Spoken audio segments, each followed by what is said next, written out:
11:59 Mountain Time for the most part. So just don't be afraid to ask about that. That gives us a little more leeway.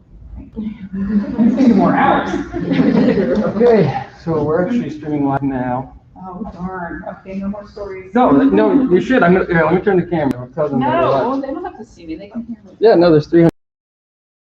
Greetings. We're gonna right after on time, so I guess that's late. No, it's 90. We're usually about 10 minutes behind, right? Something like that. It's okay. It's the logistics of travel. Mikhail, the CEO, is coming this week. He flew into, I think, New York or something and took the train down. You know, he's a city guy, and we're kind of country out here, right? Uber's not as. We're country. Oh.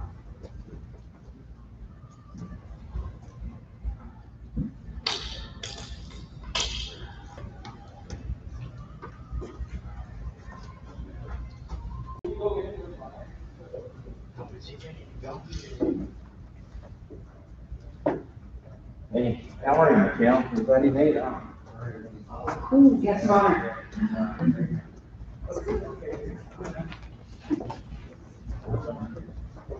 Hi, everybody. I might have to.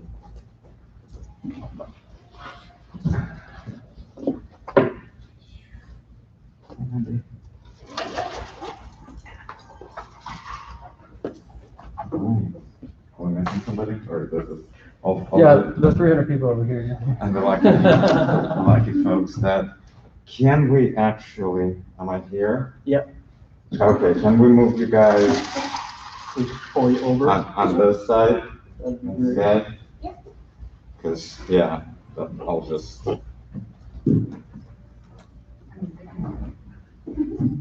Yeah, and maybe.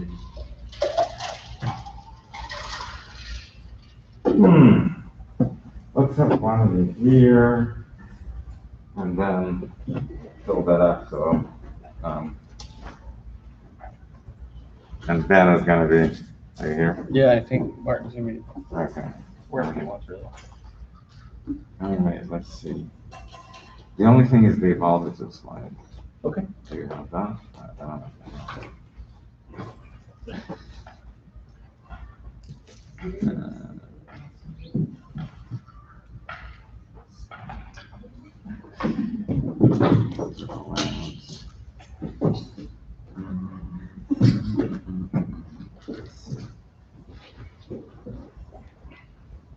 Is there Wi-Fi? Yes. Is it For the conference?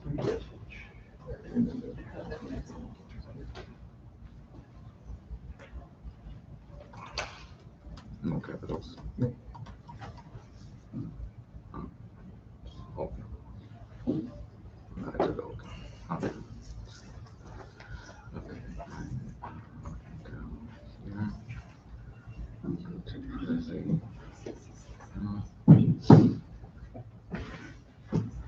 So expecting any more learners or not? No, that's we only have. Only 10. Yeah, and like this way, so I'll just stay like. You can around stay here. in between those two. Well, I was just going to target it to them, so. Okay. We're kind of.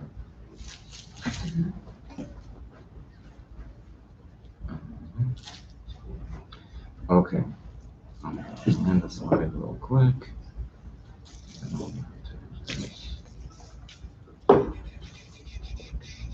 Who's excited? You guys excited? Yeah, nursing school, yay. There's energy coming that you guys are not ready for. I'll tell you that right now. Okay.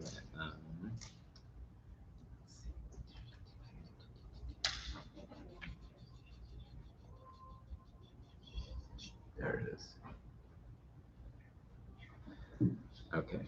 Okay. So this is rolled out, and then here's the get that up,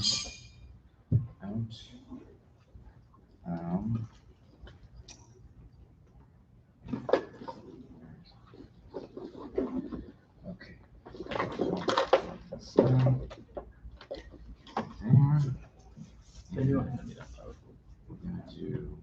Oh, there's Maslow's there, but that's okay. All right. Okay, we're on time. All right, shall we? Here we shall. We Okay. All right. This. Okay.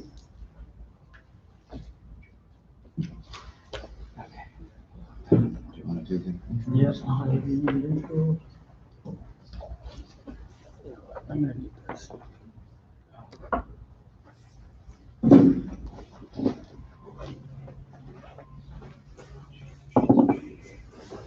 Anything around there?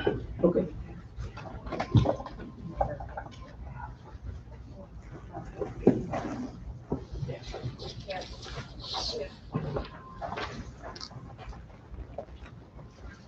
We're good? Well, guys, welcome. We're so glad that you guys could make it out with us here today from beautiful Lancaster, Pennsylvania. We flew in last night and could not believe how green it was.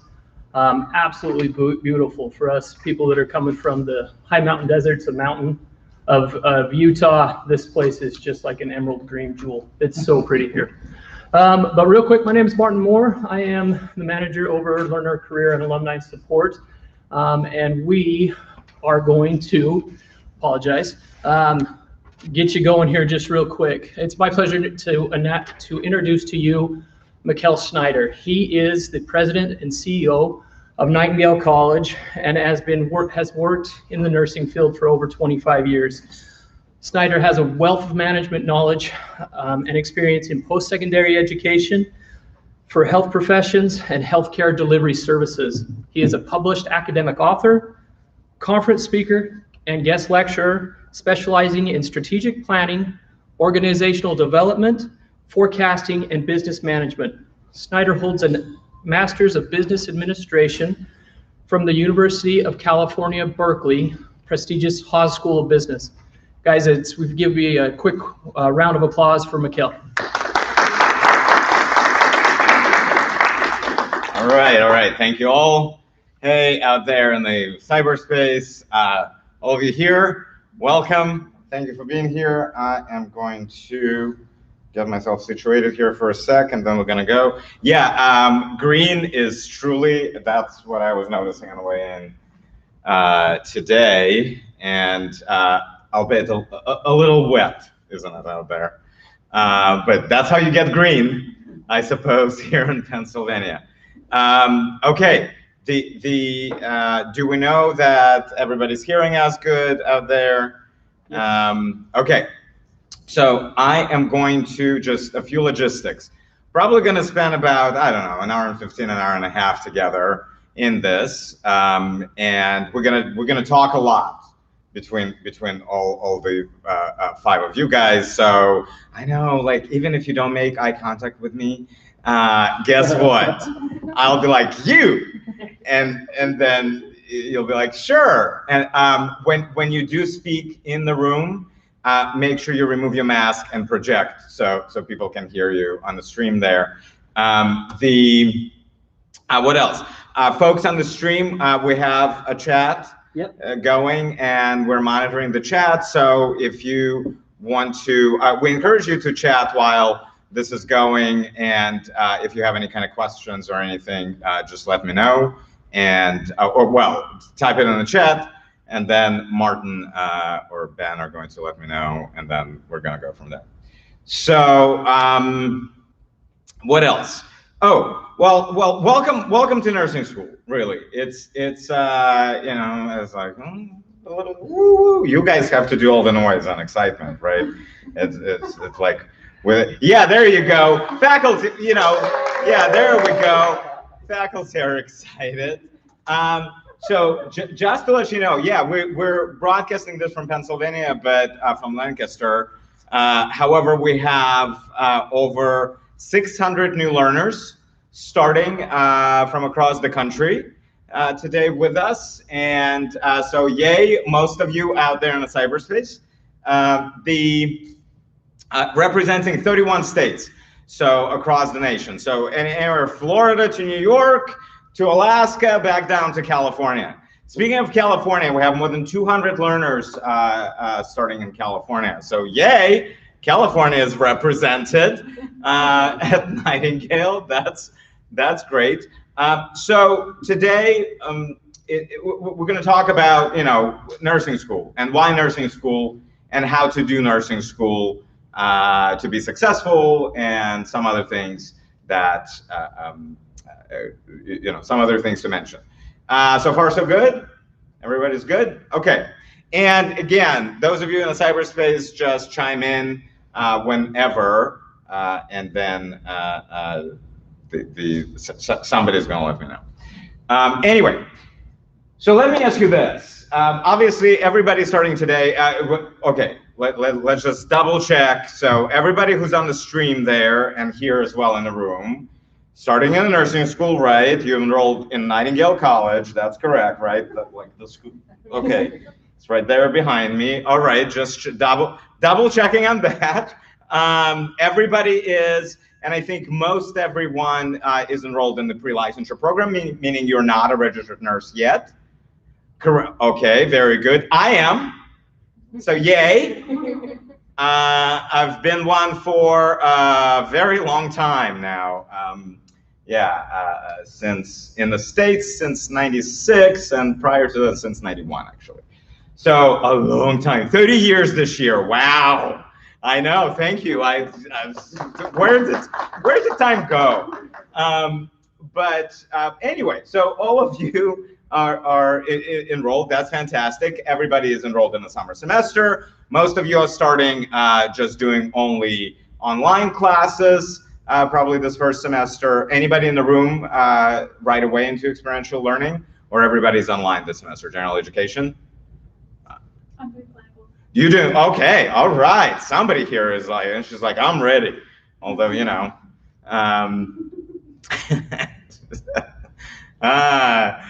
eyes say it all, everybody's masked in here. And so I have to read it in the eyes. Most of the comments say online. Most everybody's starting online. Yeah, we knew that. We knew that. Look.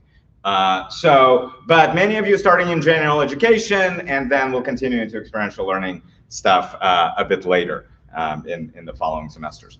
Okay, so today is all about you really, and how to be successful here at Nightingale. Look, you may have heard many things about nursing school, and I'm sure some of them are true. Like it's extremely difficult. That one is true. And no amount of money at all can buy you that diploma. I mean, you actually have to work for it and degree. So everybody understands that, right? That just, dishing out money, going through the motions is not going to get you anywhere unless you're meeting learning outcomes and doing all sorts of stuff. Yeah. Okay. So we're going to talk about how to do that successfully today. Now, before we go into all of that, why are you here? Like, what? Not here on Earth, because that's kind of another discussion. Here in nursing school. So let's start with you guys in the room, and then we'll see what people online say. But anybody, jump in. All of you will get to talk. So, it's school. Welcome to school. You have to talk. Who wants to start? Come on. I can start. All right. I'm here to help people. I love the medical industry. Okay, so here to help people. Love the medical industry. Fantastic. That's good. That's a good start. Yay. Helping anybody else? Helping people? Okay. Yeah, that's good. That's probably, all of us nurses likely have that in common. We really go into the profession. Obviously, back in the day when I went into it, it didn't pay anything. So that was kind of like, you only went because you wanted to help people. Nowadays, it pays all right, right? So anybody here to improve your kind of financial situation, and perhaps, a house, buying a house on the horizon, something like that, maybe a new car, Prada shoes, yeah, perhaps, okay. And anything else? So helping people, maybe improving your situation. Anything else? Anything out there, Ben? A lot of people that are trying to improve their lives and their communities. Yeah, awesome. So improve your life, improve your community life. Do you know how that works, really? Anytime anybody in the community is better off, right? By definition, the community becomes better, right? It becomes more elevated because there's more economic output and contribution and so on that comes from you. And then certainly you can be an example to the community as well, and invite others to kind of, follow their dreams and help people perhaps, or do something else. Architecture is good, anything really. Okay, so education does bring opportunity with it. What else? Other things? Always change pathways if you get bored. Would you pull down the mask and, yeah.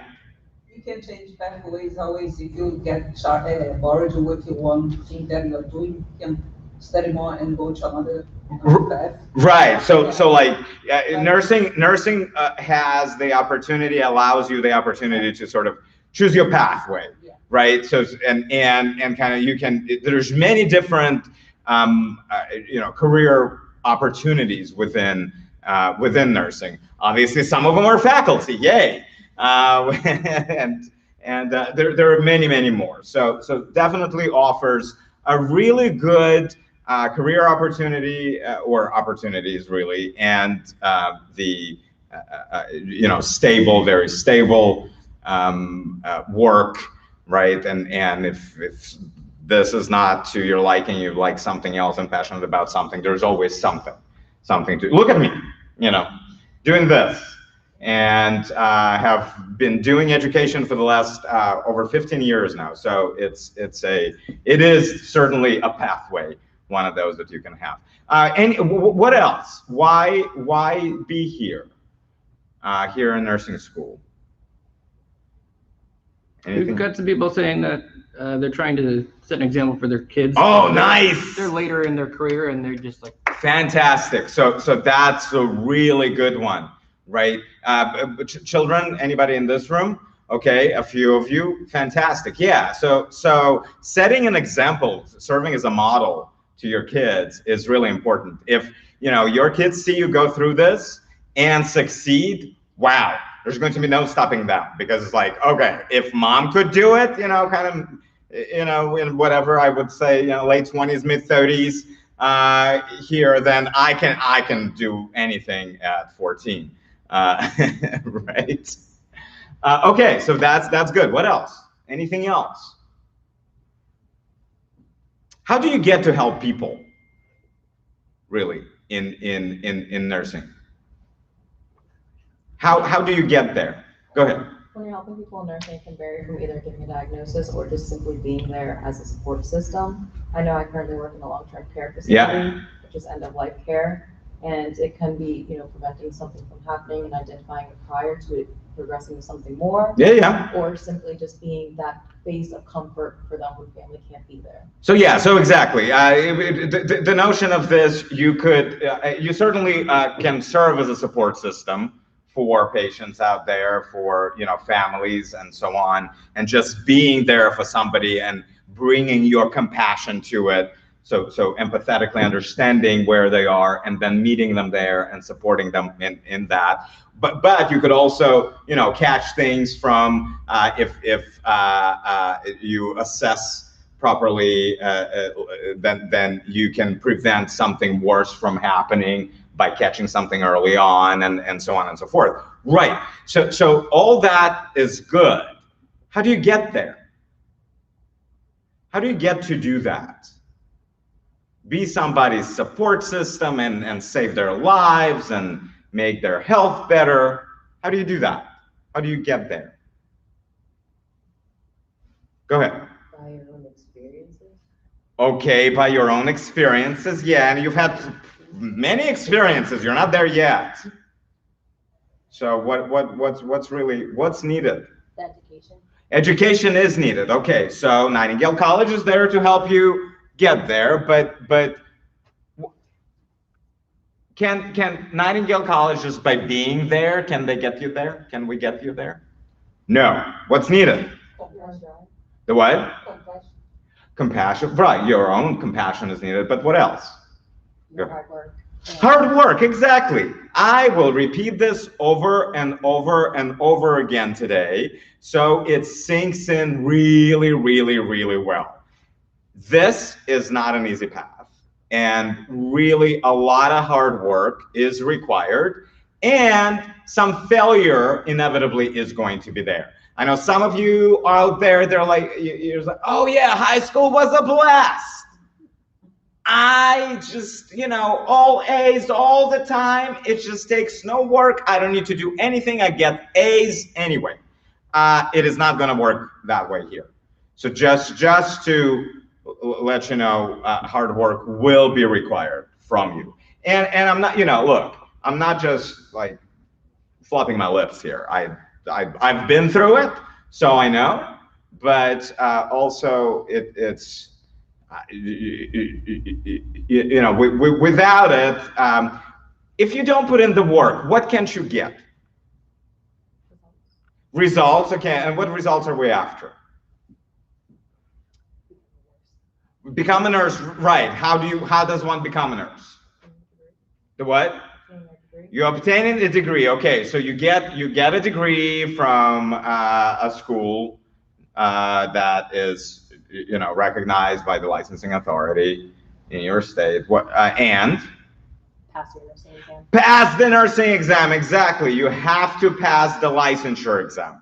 That is, you will not be a nurse, or at least a registered nurse that you're after here, without passing the licensure exam. Okay, let me tell you this. That licensure exam is not a walk in the park. It is tough, tough, tough. So, and in order for you to be able, and look, it will forever be a barrier between you and the patients, your future patients, unless you overcome the barrier. Everybody understands that? And the only way to, well, not the, let's talk about how do you overcome the barrier. What's needed? How do you overcome that licensure exam barrier? How about you? Tell me, please. Studying. Studying, okay, that's good. Yeah, okay. What else? Confidence.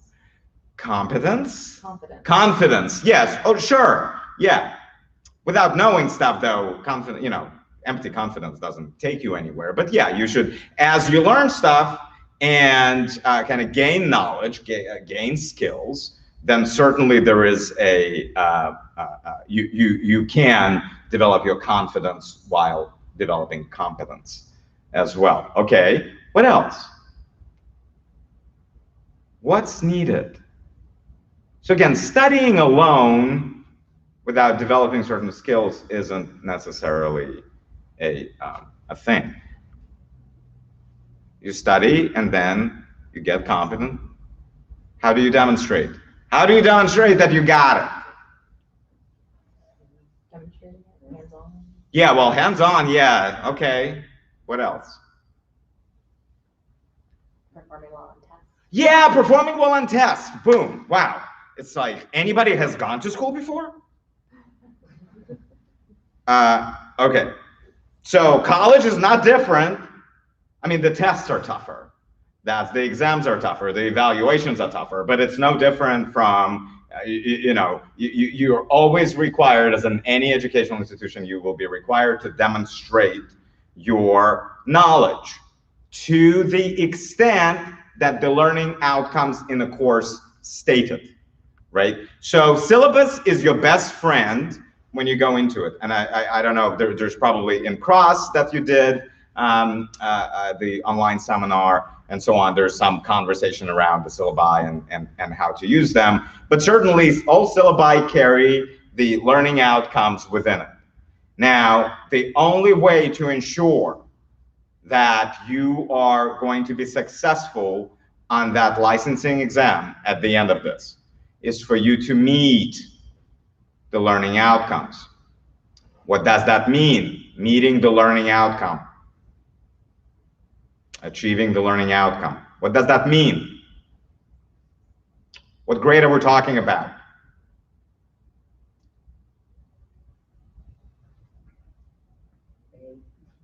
Right, A, okay, good. Fully meeting the learning outcome means you have achieved 100%. Now, is that gonna happen every single time? Probably not. Should you drive toward it every single time? Absolutely yes. Because if you don't, if you're just like, oh, you know, the passing grade is C, so I'm just going to get an eke by with 72.5%, and then cross my fingers that none of this comes up on the licensing exam. Wrong approach, absolutely wrong strategy for the success. It will come up on the licensing exam. So if it's not, what do you do if it's not 100? You pass, but not at 100. What do you do then? Go ahead. See what you did wrong and go back and review it. Yeah, you go back, and we call that process remediation. All right? Specifically in nursing courses, in a bunch of them, probably 7 or 6 or 7 nursing courses, we make you remediate. So you may pass, you still are responsible for remediation. And if you don't do remediation, guess what? What happens? We're going to turn your passing grade into an F. That is correct. Yeah, everybody was with me? Okay. By the way, everything that I'm talking about today is in a lovely document called what? The catalog, the whispers in the room, the catalog. Yeah, all of you signed, right? Like, I have read, understood, and going to follow the policies. Signature, electronic signature, whatever. Yeah, everybody did that? How many read? For sure, for real, like the whole thing. Yeah, faculty, yay, thank you, Stan, thank you, Wendy. Okay, so I know for a fact, very, very few of you out of 600 plus have actually read the document. So the invitation for tonight, you know, Mikhail will be done at a certain point, then you go directly to that document and start reading it. Because everything that you ever wanted or needed to know about how this works is in that document. Now, sometimes, you know, I'm here to this day, I get this all the time, every single semester. Today, I get an email from, this is the beginning of the next semester now, you know, the spring semester ended about 10 days ago or so. So today I get an email from a learner, and that is now toward the very end of their program, with something like, well, I know I didn't get that score that was needed, but I really feel like I'm a really good candidate for remediation, and the shorter version of it rather than repeating the course. What do you think my answer is to that learner? I'm like, first of all, hear me out loud and clear, everybody out there. First of all, Mikhail, personally, is prohibited by federal law. Everybody's good with that? Prohibited by federal law in getting involved in any academic decisions. Individual learners' kind of progress or grades or anything like that. So you can write to me, of course you can. All I'm going to do is something like this. Oh, I can hear it in this email. You know, the tears and whatever else is happening. I understand where you are, absolutely. Unfortunately, I am prohibited by federal law from intervening in any individual learner's academic progress or decision or anything. So, and therefore, I cannot do anything. But I will normally do this. And as stated in the college catalog on page this is the policy. And no, your instructor nor your Laylar counselor are not being mean to you. They're just following the policies that are there for you to read now before you get into, you know, the grade that you don't like at the end of the day. Why wouldn't somebody get to, by the way, we give a lot of leeway. We understand learners. We understand nerves. We understand anxiety. We get we get all this. I personally understand that the secondary, primary, and secondary education system in this country just absolutely screwed up your ability to test and test, because it's, oh my God, I'm gonna take an exam. Like, for most people, it's like that. So it's for real. Now, so we get all that, and hence there's already a lot of leeway built in to kind of the passing level of things. The recommended score is up here. We tell you, just do it at this, and we'll let you progress. Although you will have to do what? Remediate. Yay, boom. Everybody's with me. I love it. Except, I don't know, like you just still, the eye's not telling me much. I cannot see much behind the mask. So hopefully you're staying with me here. They're commenting a lot. They're just a few seconds behind. Okay, well, let's wait. Let's wait and see. Well, now they're telling everybody where they're from. So. Oh, okay. So Mikhail made the point about not changing anybody's grade. Okay, everybody, thumbs up online to let me know you know I am not going to be changing your grade, or okay, or however, you know, whatever works for you, whatever emoji you want to use to acknowledge this particular fact. Okay, now, so look here. Thank you. Oh yeah, they're coming in. Licensing exam. Everybody wants to pass it, right? At the end of it. Now we already start figuring out how to get there. In order to truly, in order to guarantee you pass it, you have to meet every single learning outcome in school. Every single one. It's a lot of work. There's so many of them. It's a ton of stuff to know. But then why would you need to know it? Outside of the licensing exam. What else? The what? Real world. Real world, right. Like you have to apply the stuff that you learn in the real world, because what are you holding in your hands? Constantly. People's lives. Yeah, it's that heavy in nursing. Somebody's well-being, and many times life is in your hands. So let me ask you, you encounter a nurse out there and they're like, you know what? 72.5, that's all I got. Passed all my classes with a C. Yay. Would you like somebody like that to be taking care of you, or your parents, or your children? Okay, no, there's the resounding, you know, shaking of the head going on. I'll take that as a no. Let me tell you this, neither does anyone else. Okay, so it is that important that you actually learn and know your stuff, in addition to other myriad reasons of why you should do it. You hold somebody else's well-being and life in your hands. Period. End of story. And again, in order for the general public or the regulatory authorities for you guys in the state of Pennsylvania, or whatever other state you ever will work in order for the regulatory authorities to make sure that you're safe enough.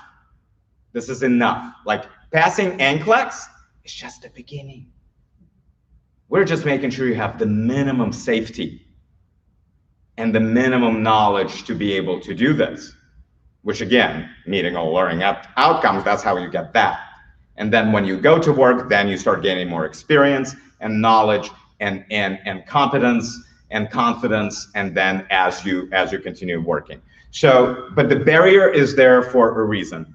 That barrier is there to protect the public, the patients, the clients, everybody who you may take care of later, to protect them from you the way you currently exist, without all the learning outcomes, meeting all the learning outcomes. Yeah, everybody good? Yeah, you may be the most compassionate person in the world. You're like, I care a lot.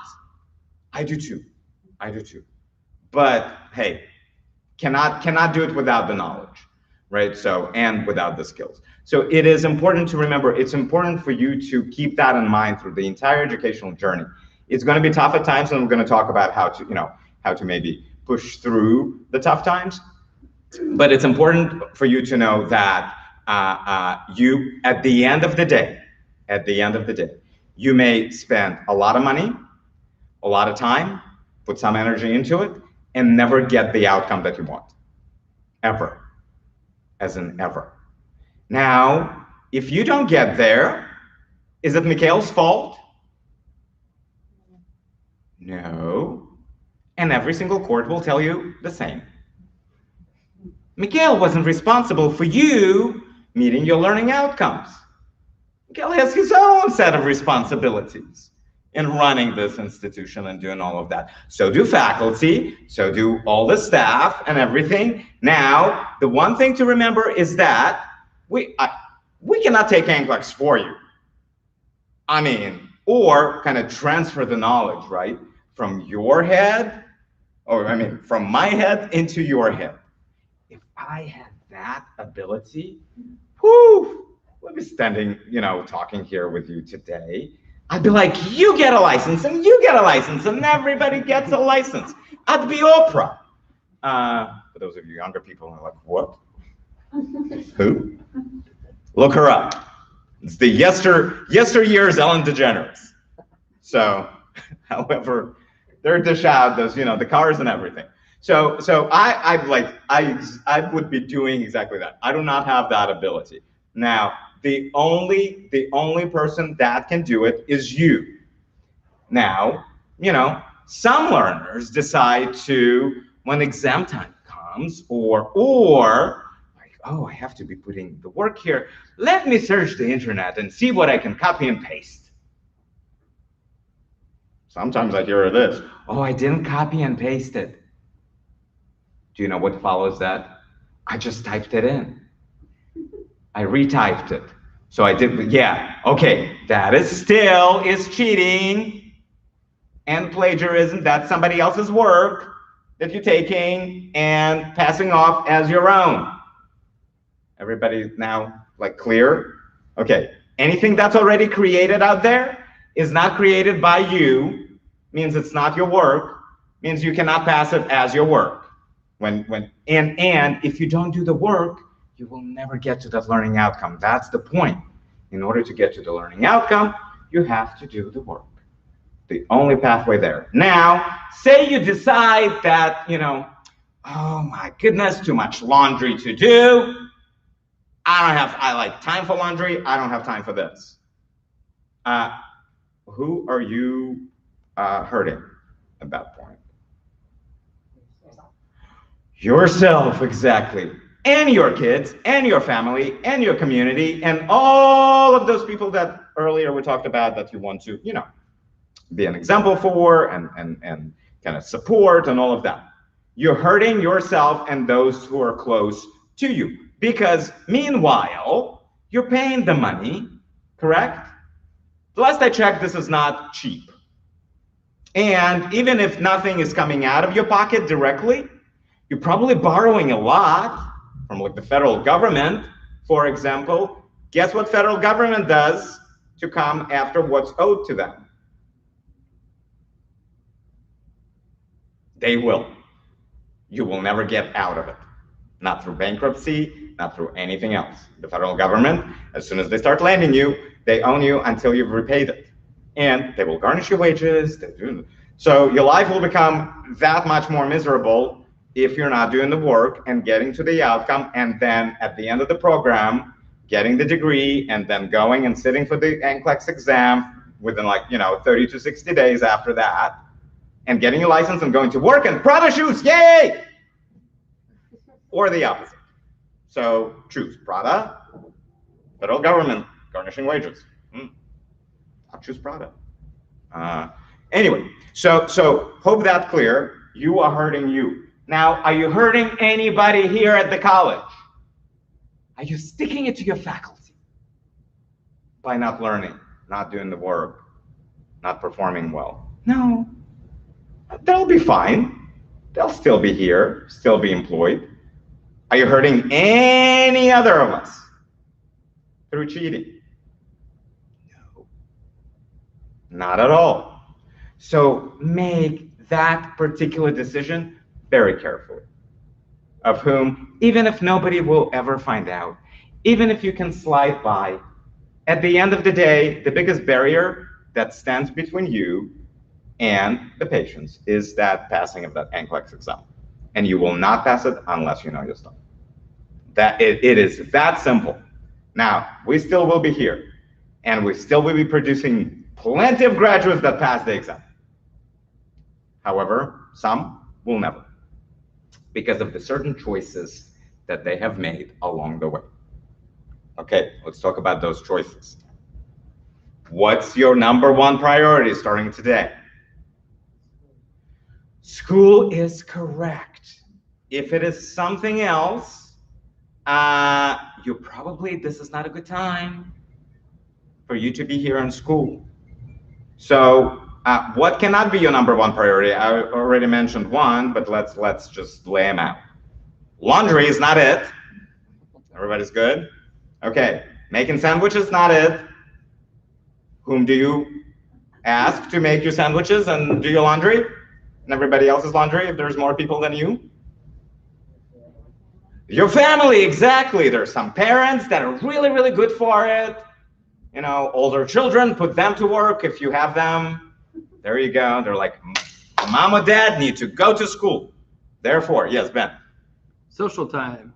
Social time. Oh yeah. That is, thank you, whoever you are from wherever you are. Yeah, that's all the social activities. You know, probably tonight, you go on Facebook and Insta and Twitter and wherever else you're popular, and you tell the world, you know what, I'm in school now. I'll see you in about 36 months. Bye. And trust me, nobody will miss pictures of your food or the sandwiches that somebody else is making for you. So, no, nobody will. Now, after you're done, 36 months from now, and you have that license, that's the first picture you should post. Here's me with my license and Prada shoes. Did it, done it, you know. By the way, whoever your favorite designer, aspirational designer is out there, go for that one. And if you're not into shoes, I don't know, Lamborghini? No, I'm stretching, but anyway, so that's it. That is a great point. It is just eliminate distractions as much as possible. And social media is a huge distractor. News is a huge distractor, right? That constant, oh, let me flip and see what's happening in the world. The world will continue spinning without you, trust me. It's like, I know the universe revolves around you. Yeah, it always like, anywhere you look, everything is around you, right? It's like, oh my goodness. However, if you're missing in action for a few, trust me, the world will continue spinning and going forward, and so nobody will really miss you that much for the time that you need. Other things, okay, so getting family engaged in, you know, and if you haven't had that conversation, hopefully you have, because I know through our admissions process, we ask you to do that with your, you know, do a family council. Sit everybody down, it's like, okay, here's what I need in order to do what I want with my life, in order to help people at the end of the day. Okay, so hopefully you've done that. If not, again, whew, I tell you this, you probably don't have to rush it to do just tonight.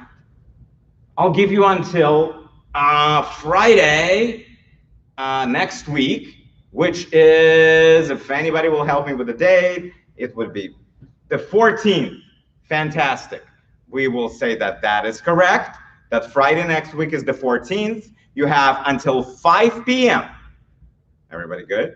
But here's a trick part. Mountain Daylight Time. So here in the East, it's really 3 p.m. for you.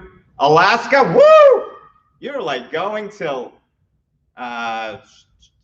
plus, you know, it's like 7 p.m. your time. You have until then to let us know that you want to cancel your enrollment, right? If you like, if the family's like, you sit them down this weekend, it's like, here's what I need, and they're like, nope. Okay, then, and as a parting gift, we won't charge you any tuition. Like, nothing. So it's a free trial, starting from today, going through Friday, the 14th of May at 5 p.m. Mountain Daylight Time. Everybody good? Yay? Okay, so you have some time to decide. You have some time actually to get into the courses, to look at the syllabi, to read the learning objectives and learning outcomes for your courses, and then try it out. You know, try out in nursing courses. There's this lovely thing called SurePath. Try it, see, you know, it for size. You can't cheat that one. It's like it's a robot, you know, so it knows when you're trying to play it. And you probably could. It'll take you forever to get through all of the, you know, so adaptive technology, yay, artificial intelligence, so good. Anyway, so play with the courses, engage with faculty, engage with Layla or counselors, whatever it is that you need to do in these first couple of weeks to really make the informed decision on whether or not you want to continue this. Now, again, if you do continue, then all of these things that, now, by the way, at 5:01 p.m., Mountain Daylight Time on Friday, we charge you the whole 2 weeks. Boom, it's on your ledger. Can't get out of it anymore. So 5 p.m. is your deadline. Everybody good? 3 p.m. Eastern, yeah? Okay. So solicit the family support. What else? What else you need? Eliminate distractions from your life. What else? Work, yeah. Anybody works here in the room? Yeah, everybody works? Oh, lucky, wow. I have family support, yay. Some of you lucked out. Hey, that's good. Most everybody else has to work, right? So have you had the conversation with your supervisor, with your boss, with whomever you had to talk with about doing this? Because look, it's especially those of you in the remote program, you have some courses, you have 2-3 weeks of experiential learning at one time during the semester, and you'll have to go away for it, and they have to let you go. So, and if you can, then obviously you cannot go to school, at least here at Nightingale College, the way we're structured. But so that's an important conversation to have. Now, one thing to remember is that the program is flexible, but flexibility only goes so far. You still have to, on a weekly basis, accomplish everything that you may need to be accomplishing, learning-wise, the outcomes, the skills, all of this. So plan your time accordingly. And if you work, you have to incorporate work into it. And so it could take some figuring out and some juggling, figuring all of that out, how to do this and how to be successful. Again, if you're not setting yourself up for success, all I can do really is talk about it with you and give you heads up. But at the end of the day, it's your job, it's your responsibility to set yourself up for success. If you don't, then again, you will waste your money, you will waste your time, you will waste energy, and then we'll have nothing to show for it, certainly not Prada shoes. So highly recommended figuring this out ahead of time. Anything else? Anything else that you would need for success? Come on. Ooh, it's not a trick question, but there's more things. Come on. Utilizing the resources you guys provide. Thank you. Oh wow. I already see like a passer. This is gonna be like boom, boom, boom. Learning outcomes met. Yes. Please utilize the resources that we have available for you. So here's the truth of it. As an educational institution, we are here to facilitate your educational journey. Nothing else. Facilitate your educational journey, right? Which means we have tons of resources that are available, but it's your job. Like, we can't, we don't know. If you don't invoke them, we don't know you need them. So engage with your LALR counsel, and hopefully it was clear and cross that that's what you do. Any kind of, whatever you're going through, you engage them, and they will be able to point you to perhaps some community resources that may be available to you, or other things that they will work with you. Now, what are faculty are there for? And let me phrase it this way. Are faculty one of those resources for you? Yes. The correct answer is yes. That is what they do. Now, unlike perhaps your experience in primary school or secondary school, high school for that matter, they're not here to teach you. Guess what? The one thing we know from science is that adults cannot be taught. It is not, it's a pedagogic approach to children. When we teach children certain things. How do adults, what do adults do? Why they're not unteachable? Why are adults unteachable? And what's needed for you to learn? Because they're set in their own ways.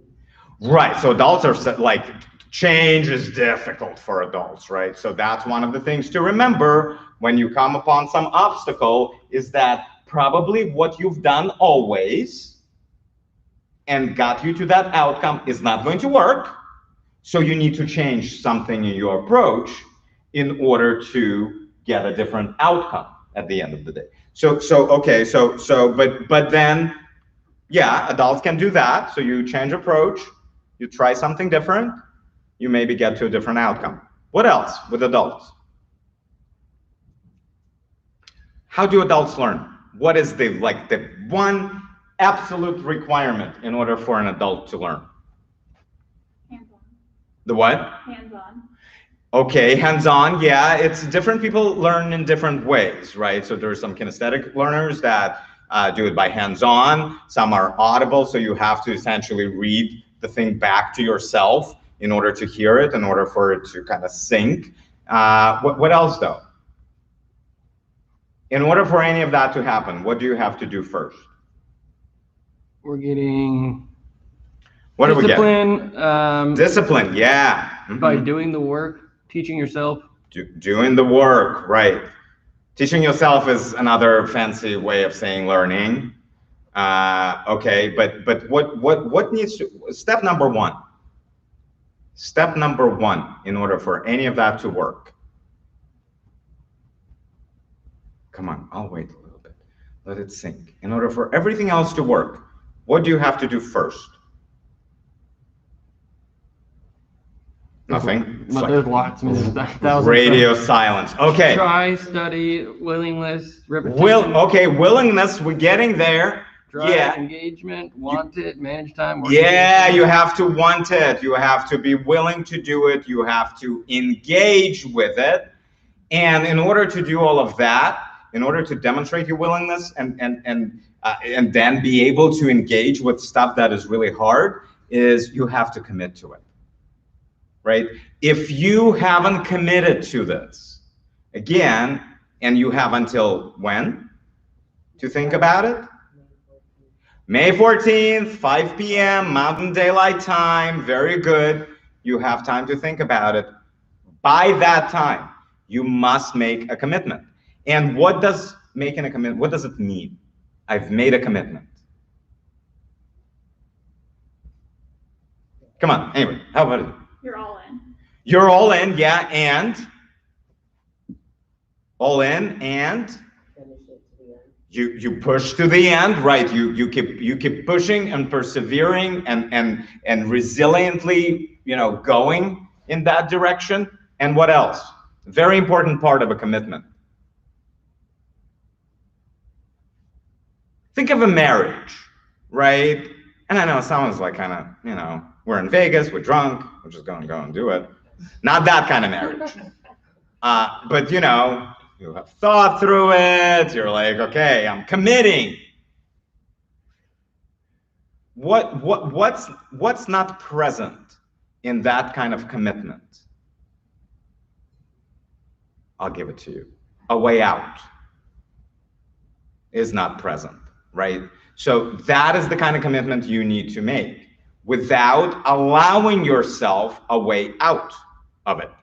As soon as you just left the door just a little, I'm just a tiny bit, because I don't know if I can. Because, this brain is only so many pounds. And maybe, right, 6, 7.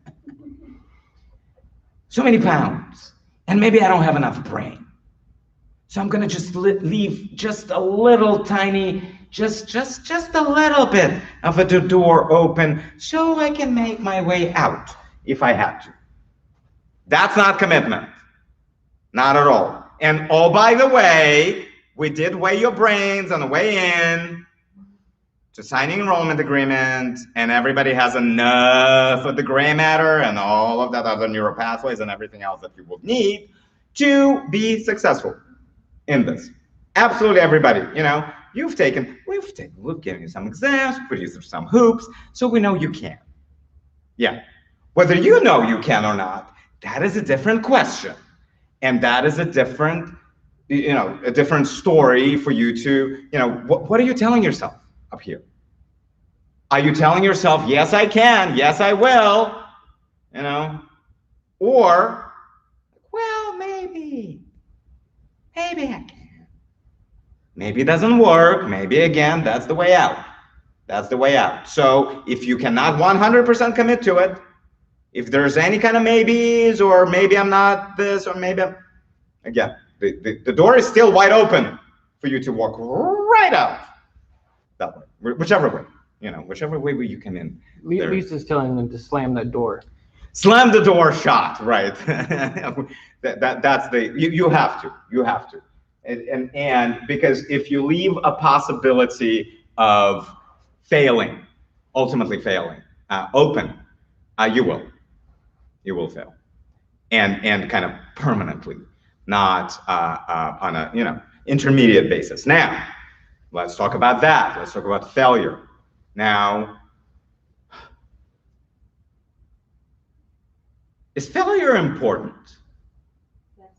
Why and how? Always know what we have room to improve on. Right. So it's a guiding post, right? Anytime something hasn't happened, the outcome, whatever outcome you were going for, didn't happen. It gives you some direction as to, let me perhaps approach it in a different way. Let me try something different here. Let me engage my resources so I can succeed the next time around. Okay, so that's important. What else? What is failure absolutely necessary for? Something doesn't happen in the absence of failure. Success, exactly. Or growth itself, right? That elevation, the human beings. Look, if you look at children, and as and those little human beings, you can tell them a million times, don't. Just don't. Your mom probably still tells you don't do something, and you still do it, because you have to try for yourself. The experience of those who came before you doesn't really matter. But that's exactly, and it's not because we don't do it out of spite. We do it from the standpoint of gaining experience and maybe failing and trying and learning from that. So failure is absolutely an intricate part of growth and should be welcomed. Here in the Western society, we have completely forgotten about it. In the East, there's much more room to be able to kind of evolve and fail and learn from it and grow and so on and so forth. In the West, we're kind of, from yay big, we're told, no, failure is not an option. Here's the ribbon. You participated. Instead of telling somebody, oopsie, that wasn't good. Yeah, we're now trained a couple of generations of people with ribbons for participation. Okay, so if you are used to receiving ribbons for participation, just know we will not be issuing those here. No ribbons for participation, for trying. You only get that passing grade and the achievement at the level that you have to achieve if you actually achieved it. So that's something to remember. And again, maybe kind of a switch for some of you from what you're used to. Now, if failure happens, and it likely will at some point with something, you know, laundry will get in the way, or making sandwiches or work or whatever it may be, and then failure in school happens, what do you do with it? Learn from it and grow. Learn from it and grow. Absolutely. That's all you can do, and that's all you should be doing. And for as long as that door is shut, of like, I'm gonna get out of it now, you're fine. You'll be just fine. You'll learn from it, you grow, you continue on. It may slow down your progression in school, which is okay.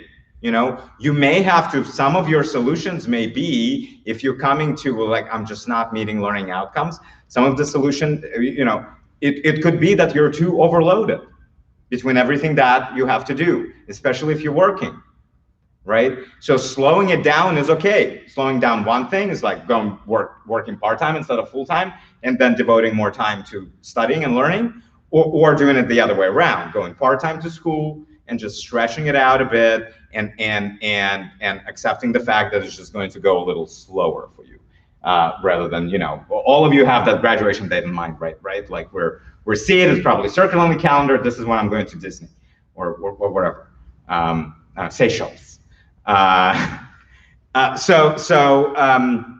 So you probably, where's Seychelles? What is that? Sounds like seashells. Look it up. It's on a map somewhere in the Indian Ocean. And it's a long flight, so you'll need some dough to get there. Anyway, so make sure that you make that commitment. And in order to help you make that commitment, I'm going to ask you this question, and then you're going to receive your first school assignment. Yay! Ta-da! Okay, so what is your future vision of yourself? Tell me, what do you see you? How do you see you in the future? I'll let you sit with it just for a few minutes, but anybody who's ready, jump in. You in the future. You're done with school now. Successful. Successful, okay. Well, can you elaborate on that a bit? Not as stressed. Not as stressed, okay. That's yours to control, right? Many of us know that again, that's a setting with you that you have to, but perhaps it's going to help you maybe not being as financially stressed out, right? And a little more like, whew, I can take a breath, you know, I don't have to work 35 jobs. I don't know how many, but you know, I just can have one and then still be able to afford living and whatever. What else? So what else is in the future? Can somebody talk about what are you planning on doing with that helping people? Is it NICU? Oh yeah. It's like, yeah, NICU. Yeah, I mean, 65% of everybody who ever enrolls says NICU, which is great. It's a great thing to aspire to, but that's not where we need the 65% of everybody who enrolls. But perhaps it's there. So whatever it is for you, picture you then. Picture and from different standpoints, what is your impact at that point? How impactful are you? What does your work, if it's about work and about helping people, what does that produce for your patients? Or what does that work do? What does it produce for your community, for your family? All of that stuff. So I'm asking you to dream up, right? Envision you different from where you are now. And pardon me, I will need some. It's only raining outside, so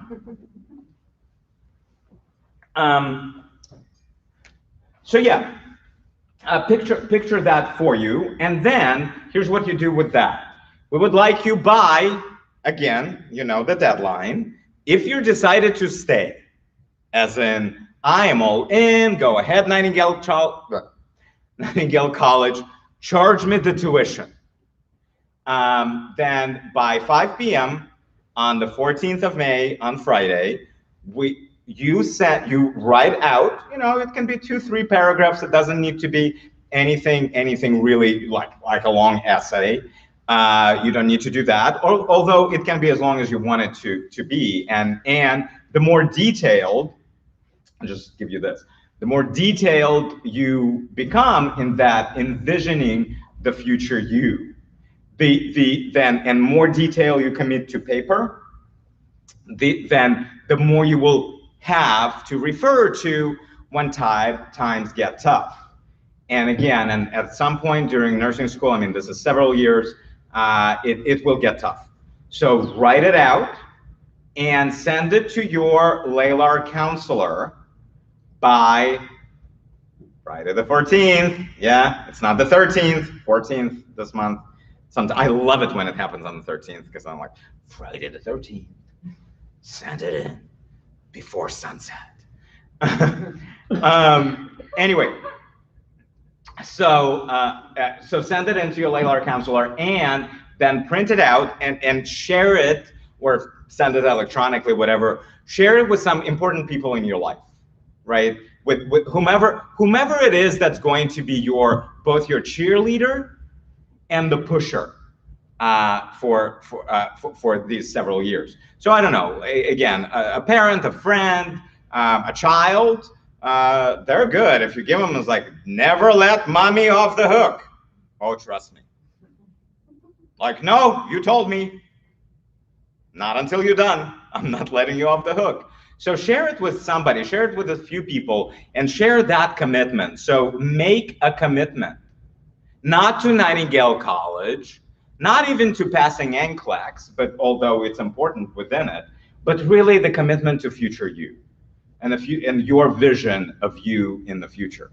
That's the important piece. And then anytime it gets tough, anytime failure happens, or anytime it seems like, you know, you're just drowning, there's so much, you can't juggle enough, or cannot keep all of the balls in the air juggling, go back to that, to those few paragraphs, and read it out to you, read it out loud, and check and make sure that it is still true, and it will be at that point for you.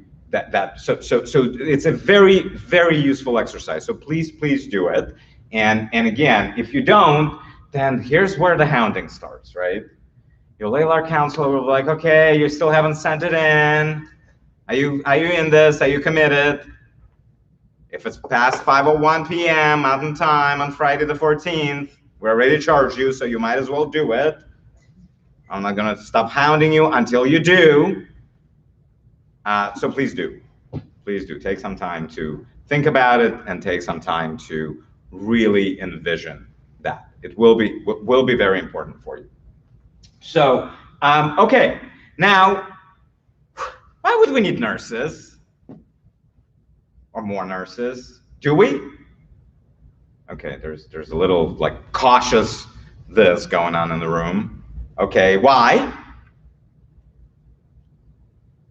Why do we need nurses? I mean, recently was the example with the pandemic. Oh, yeah. Pandemic is a great recent example. Speaking of, I know this is controversial, but here it goes. In order to attend clinical courses, i.e. being on the ground with patients together in the same space, you will need to get vaccinated for COVID-19. Now, we are not making you get it under the emergency use authorization. So currently, the vaccines are not yet fully approved. They're authorized by the FDA. So we're giving our learners an opportunity to go on a leave of absence until the first vaccine becomes fully approved, and then you can get it and then go to clinical setting. There's no other way around it at this point in time. So just know that.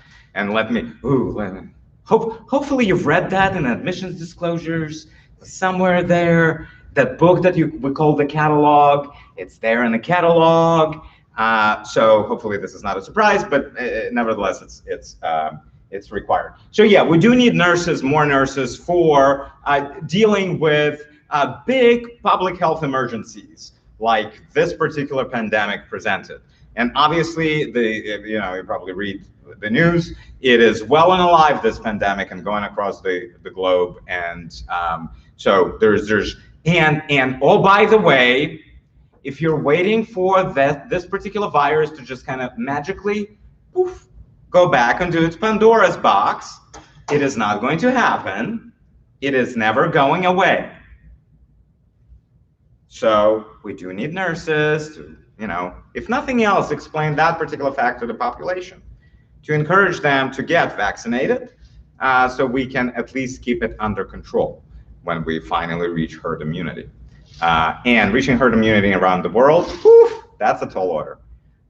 It's going to be quite a while before that happens. So, okay, so that's that. But why else? Why do we need nurses? Big public health emergencies. We don't have enough to cover that. What else? Online there's a large group retiring. Okay, right. So there's the shift in demographics that's happening. Nursing right now is an aging, and the average age of the profession is higher than pretty much all other, teachers aside, or nursing faculty is like the oldest profession. Sorry, yeah. And I don't mean like, the oldest profession, but it's like old. I know, all these outdated jokes. Look, so yeah, you're right. The demographic shift is happening in the profession, and the average age is somewhere, depending on what study you look at, between 45 and 47 years old, which means that a big proportion of nurses is of the retirement age now. And there's going to be quite an exodus from the profession of these older adults that have earned their retirements and going to go to Seychelles and, just do whatever they want in their retirement. And so that's happening. And hence we need to be able to replace those who retire in the nursing workforce. So that's just the replacement piece. Why else? Why else do we need nurses? Why do you think, I said, right, we're enrolled more than 600 learners this particular cycle. Why else? And we're like not worried that all of you will get a job. There's a lot more different specialties coming out, more need for different. Right. So the specializing, perhaps you're right. But let me take it this way. So what really is needed? How we're doing health-wise in the United States? Yeah, there's a little bit of this and this going on here in the room. So we're not doing that great. Look, and it obviously depends on our comparison group. If you compare us to some countries in some developing countries in West Africa, for example, right? And we are doing splendidly. But that is not a fair comparison group for a developed nation and the richest nation, essentially, on earth that the United States is. So for the amount of money we spend, which by latest counts is somewhere between 3.6 and 3.8 trillion dollars per year. You know how a lot of conversation is happening lately with the rescue packages and all of that, like CARES Act and so on? It's like $2 trillion. And we're like, okay, we spend 3.6 every year on healthcare in this country. $3.6 trillion, it is almost 20% of our entire economy, everything, so like a big chunk. And yet our outcomes are not good. We are just, give you just a couple important ones.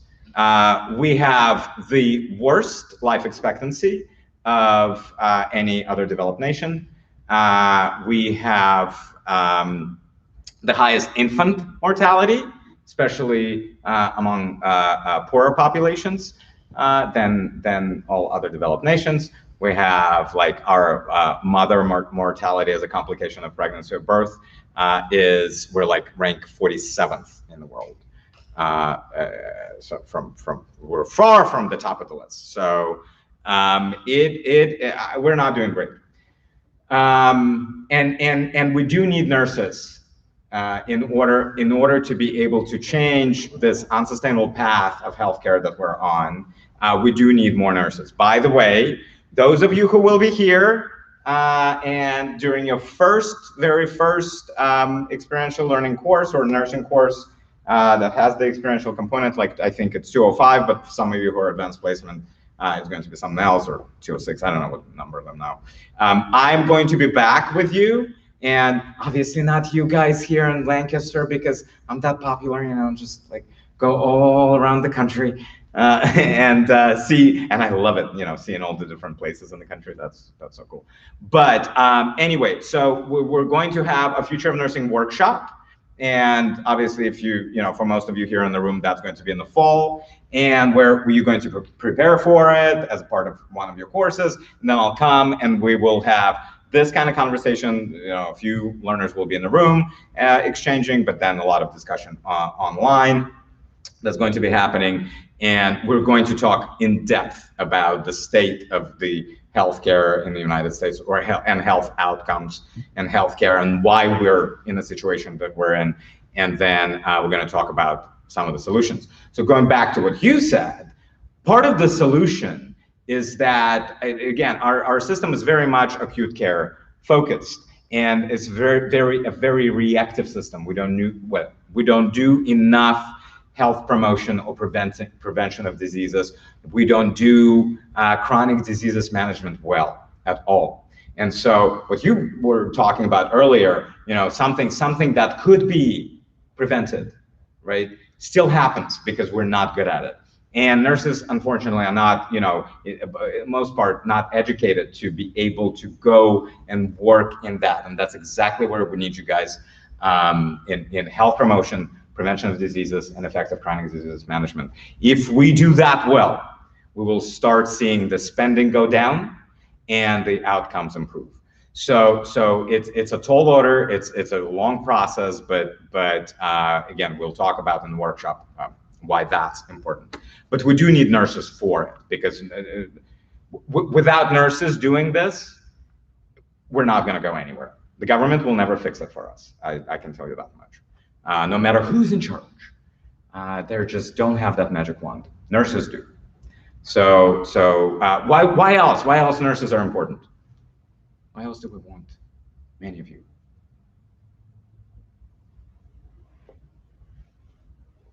Anything out there? We're talking about vaccines and age. Okay, vaccines. We're getting caught up. Okay, gotcha. Anyway, so it's really, health is what it's about.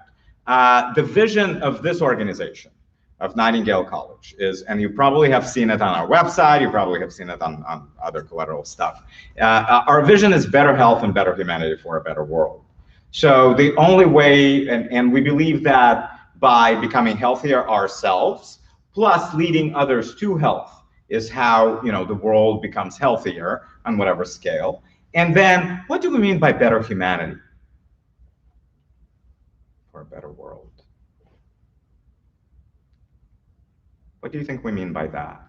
What does it tell you that this organization is after better humanity? What does it mean?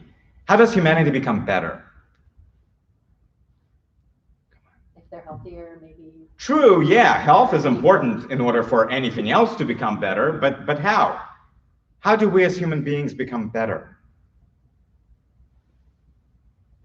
More knowledge and. Yeah, we learn, we gain more knowledge, we elevate, right? And that's the invitation to all of you. to join in this organization that actually provides you resources in order to be able to do that, to become a better human being. Now look at this. I know you're wonderful. I know your Instagram tells you so, but here's the kicker, is that you can be better. Same as I can be, and same as all of us can be all the time. And the invitation to all of you is commit to that as well. Becoming better, growing, learning, elevating, being more kind. Why not? Being more compassionate. Why not? Right? That's how we get to the better world. Yeah, Ben. Just before you said personal growth, Yeah. they started to come in personal growth, education, Yeah. caring for each other, compassion, personal growth. Absolutely. So that's the answer. Look, we always look outward, and you know what's been happening in this country and it's been happening forever, but it's on display and in your face for the last year or so, right? And the pandemic kind of brought it out. We forgot that we have to look at each other as human beings. And we forgot that we have to embrace each other as human beings and support each other as human beings, and while growing and elevating ourselves, while trying to understand others and relate to others and understand others people's journeys and so on, and not necessarily judge them just by what they look like. Anyway, so that's the idea here of this organization. In order to help us with it, Martin, if you want to move this, and I don't know, those of you guys online, you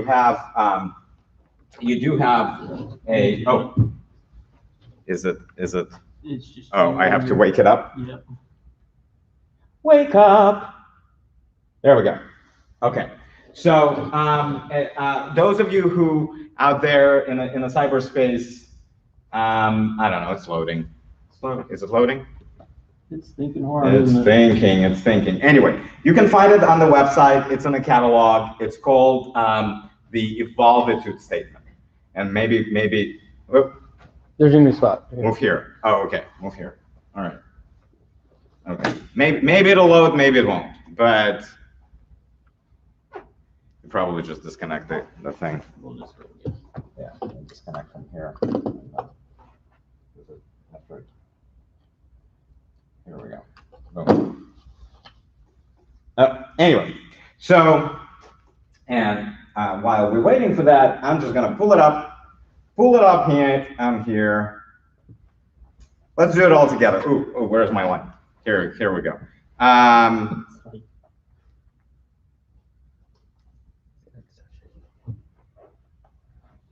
By the way, we're blaming this on FedEx. What did you tell them? Well, yeah, FedEx held up our equipment. We have like fancy boxes and boxes and boxes of equipment, and it's in Tennessee. Go figure. But anyway, we got to Pennsylvania and the equipment didn't. Is it coming there? Okay, 90. Okay, so all of you out there, you can do this with me. You go to nightingale.edu, and then you will go into, oh, I don't have web access. It's there, over there yet? Yeah, there we go, See over there. one real quick. Okay. All right, it's there. Boom. Okay, but those of you go to, you can find it on the website again, and it's published in the catalog, and it's many other different places. We call this the Evolvitude Statement. And so we invite every single learner.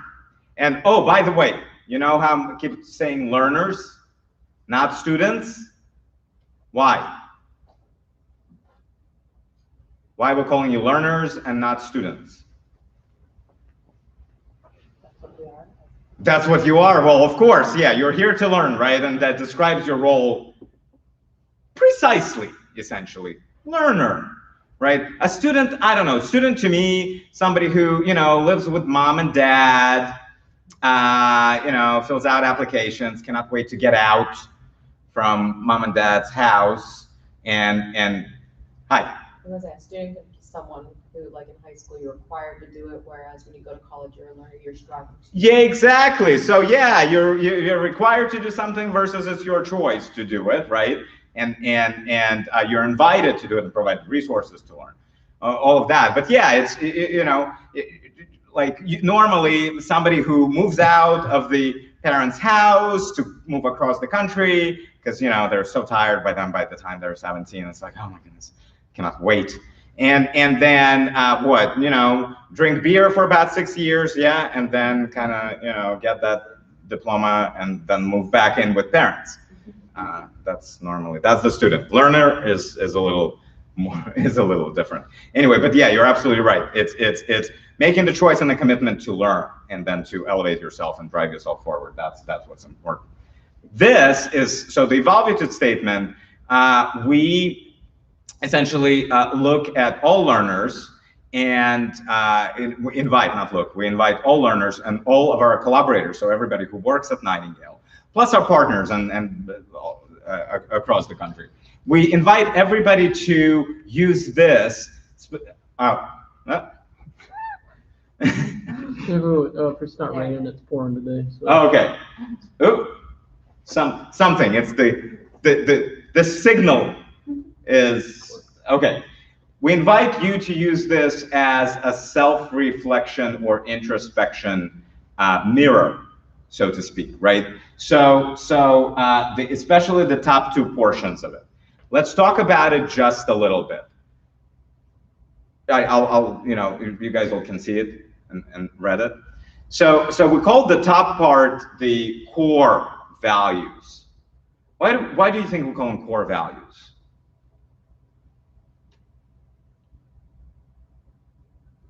And invite everybody to evaluate themselves through that prism of these core values. Why does it say I embody? And I, who's I? Yeah. Okay, so we have a lot of this. Yes, it's about I. I embody. Why do we say here and call it core values and say I embody these things? Because we do. That's the point, right? At the core of a human being is that. The being that we are is that. Kind and loving and trusting and forgiving and all of that stuff that makes humanity better than what it is. So the invitation to all of you, and look, we could go word by word explaining what this means, but do you need the explanation of what these things mean? Probably not. Oh yeah. Okay, it's funky. Hopefully you pulled it up on the website, everybody. This is whatever's happening with the connection here. It's a little interesting. So that last one, lightheartedness, though, I want to kind of clarify it a bit. It's not taking ourselves way too seriously all the time. Gosh, it's like it's living is difficult. Taking it too seriously is like even that much more difficult. So allowing some levity with you, not others. It's not about making fun of others. It's about being light with you internally. Okay, so that. The second one is aspirational, the second portion of it, the I strive portion. Very difficult to get to.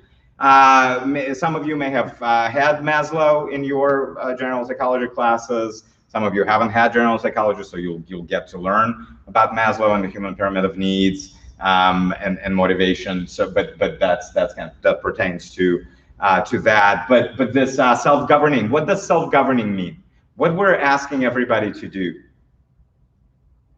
Self-governing. Come on. Being responsible for yourself. Yeah, being responsible for yourself. At the end of the day, as this entire thing, this entire conversation is about that. You self-governing you.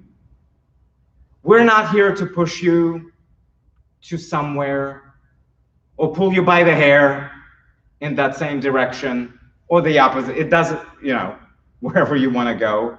It's about you taking step after step after step after step toward it and minding you and governing you, minding your behavior, minding your words, because that's what's important. Minding your commitment, minding your work, minding your organization, all of the stuff that we talked about on your path for being a more elevated human being and more successful human being, and eventually becoming a nurse. But that, that's just the beginning, becoming a nurse at that point. If you set yourself on that pathway of self-governing and elevation in this next several years, wow, the world is going to be so awesome with you in it. And you will contribute so greatly to it. So that's the invitation to all of you. This bottom part is I act, which is the permission to play values. Let me repeat this. Permission to play. Meaning, if you don't embody that, or if you don't act with those values in mind, principles, integrity. What's integrity? Quickly? Being honest, yeah, it's doing the right thing because it is the right thing to do. Whether anybody's looking or not. Remember the cheating example? And like, what, however, and oh my goodness, we've seen it all. We truly have. And again, we're like, sure, by all means. If you must, we'll fail you if we notice it. If we don't notice it, you'll never pass NCLEX. So again, we'll be good. You won't, in either case. But it's doing the right thing, whether somebody is looking or not, whether anybody can find out on it.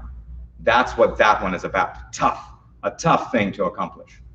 And humanity really, really needs it. Really, all of us can use that. And to driving the world to become a better place. Transparency, what's that? Transparency. Anybody? The what? Not hiding anything. Not hiding anything, right? You made an error? Fess up. Go to somebody who can help. Learn from it. That's the kind of thing, right? And so that and it's not only with making errors, but it's many different respects.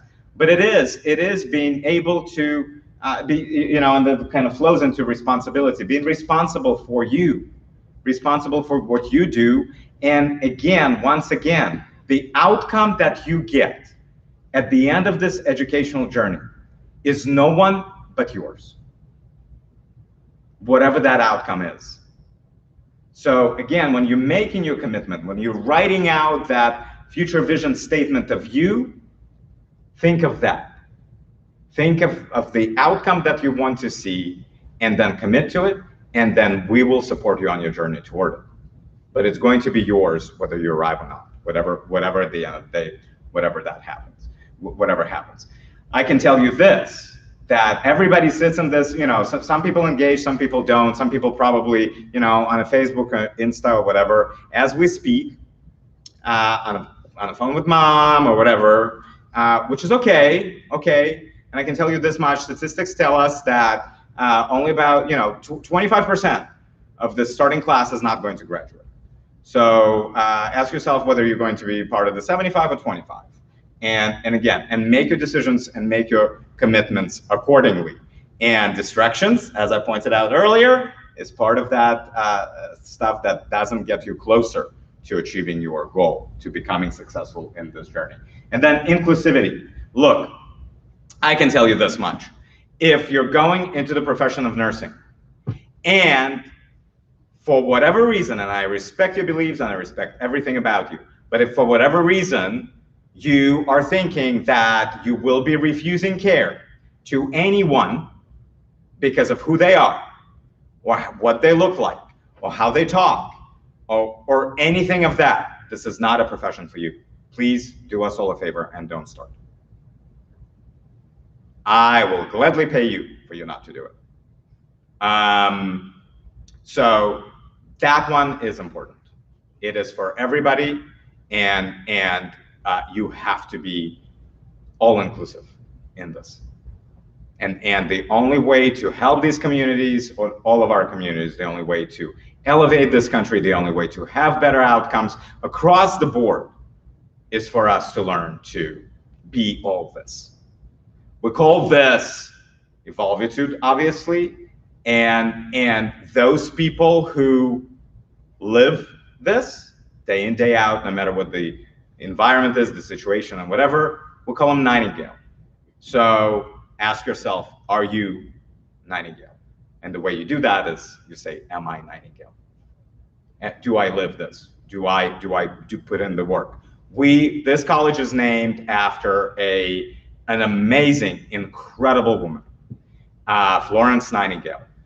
If you haven't learned about her yet, you will, but go and read up on her. She single-handedly, by utilizing the scientific approach, she changed the course of human history by coming up with really, really important infection control measures and noticing, again, through the scientific method of what works, what didn't.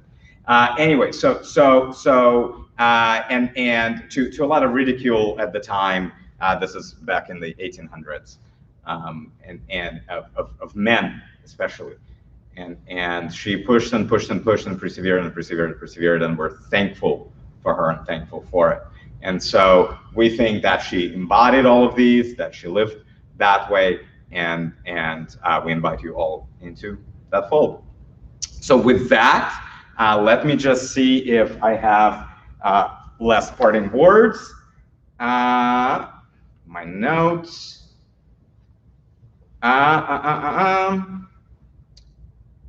Nope. I think.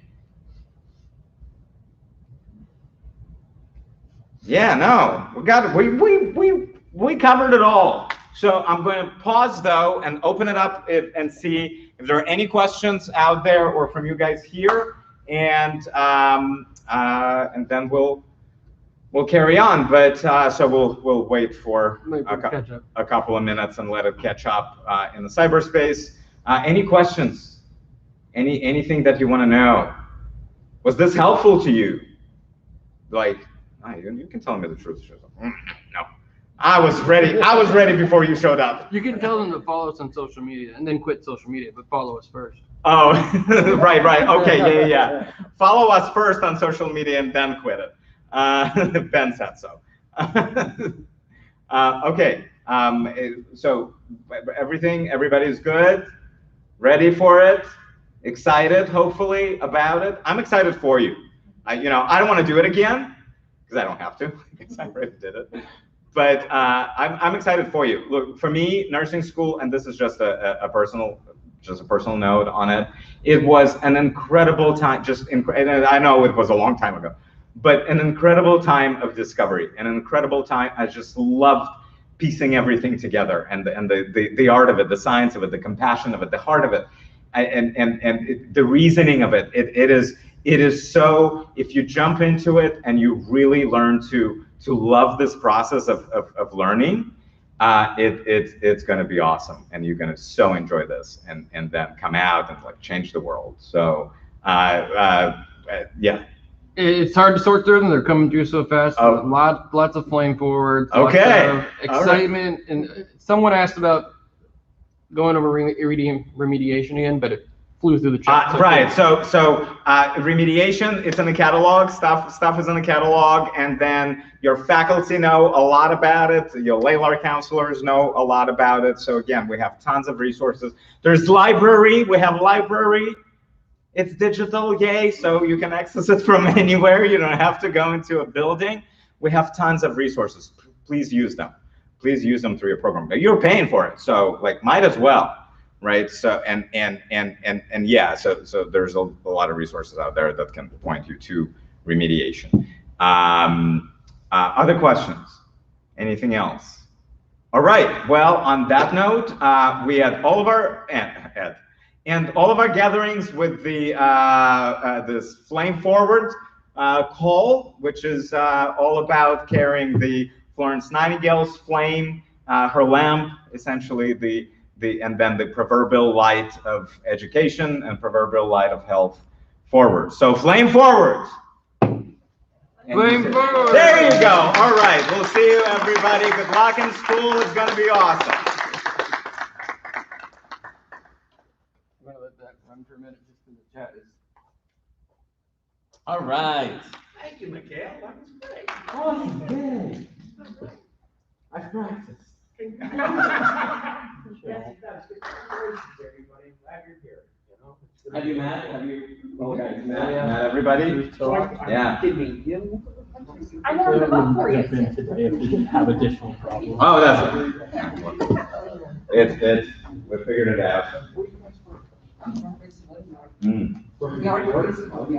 And I was wondering, for you guys want to go outside or up front and take a little group picture of the people that were able to come? Oh, yeah. How about with that? Are you gonna put that up? We can do that. Yeah. The lighting's terrible out here, so let's move. Right. Mark, why don't we move that? Yeah, you betcha. How's it going? Probably 10,000, 20,000 homes. What was your first name? I'm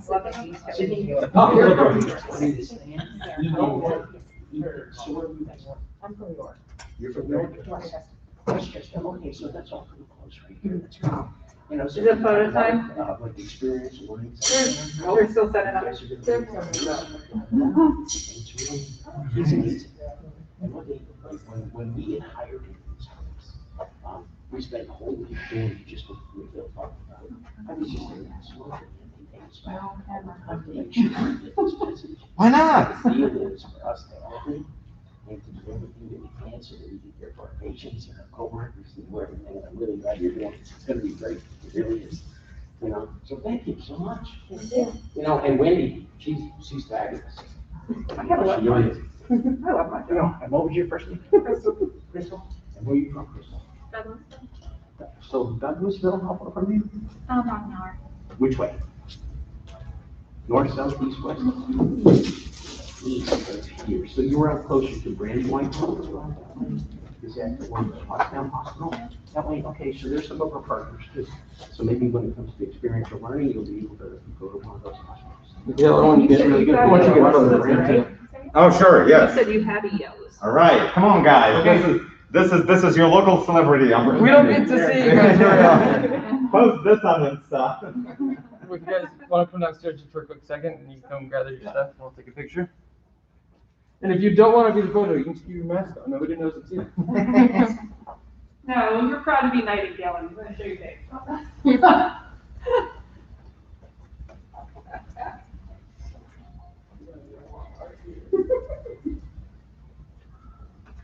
I was hoping Tricia was gonna be down here, but I guess she couldn't get out of work. Lindsay, where are you from? I'm from Utah. You are from Salt Lake? Originally I'm from South Utah County. Okay, so that would be what's down there, is that the Provo down that way? Yeah, Okay. further south. Okay. Hey, great job. I know you're so over.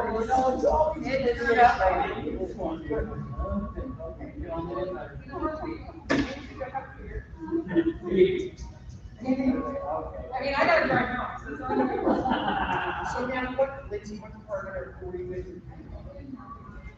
Oh, okay, great. He's great. I'm the only one who came here, it's great. I just found out that we have, are we meeting this in? I guess because of, having, openings falls over the weekend, they just said something, there's gonna be something going on, especially if you got a nice. Yeah, Wednesday. Yeah, so it's trying to find out what's going on. We actually had one down in Jackson, Mississippi, we had a flight to drive one of the hospice systems down there. I personally wanted to talk to him to see if the invitation is for June 25th. And whether or not he wants us to fly in there.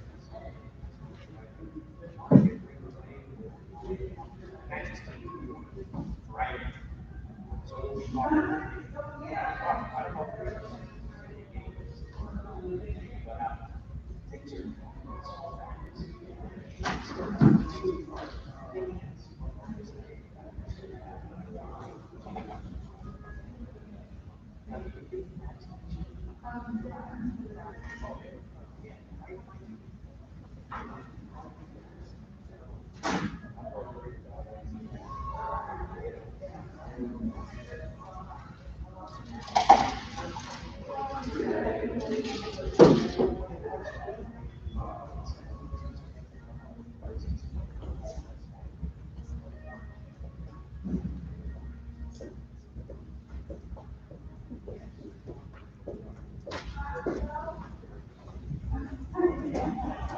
Where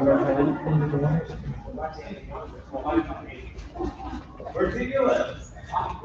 Thank you guys for coming. Thank you.